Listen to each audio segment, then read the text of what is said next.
Au Nigeria, si la Russie avait conduit des opérations similaires dans l'AES, disons au Mali, beaucoup de voix, notamment dans les médias occidentaux et certaines chancelleries, se seraient empressées de se moquer de l'AES, de crier à l'ingérence impérialiste, au mercenariat brutal ou à l'exploitation des ressources, même si ces opérations avaient été explicitement sollicitées par les autorités. Ils auraient sans hésiter parlé de morts, de victimes civiles, d'incompétence de l'armée malienne ou russe et qualifié l'opération d'anormale. Eux qui jugent déjà une coopération illégitime par principe. Ils auraient dit, le Mali, État vassal de la Russie, incapable de sécuriser son territoire, fait appel à Moscou pour éliminer des terreaux à sa place, comme si ses drones et son aviation et son armée ne servaient plus à rien.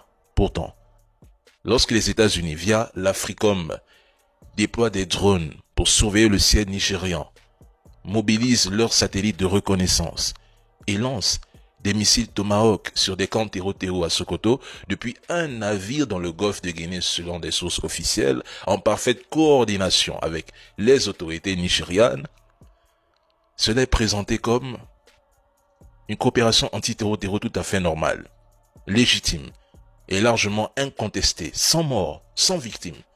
Sauf que cette opération met en évidence des limites structurelles profondes dans la capacité du Nigeria à éradiquer seuls les terreaux, particulièrement dans sa forme transnationale hétéro, comme celle incarnée par les groupes affiliés à ISIS.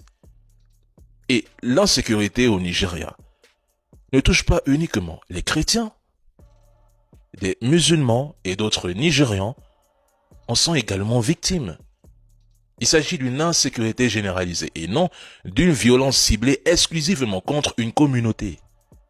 Les opérations de Donald Trump au Nigeria relèvent davantage d'une instrumentalisation à des fins de politique intérieure et s'inscrivent dans un agenda géopolitique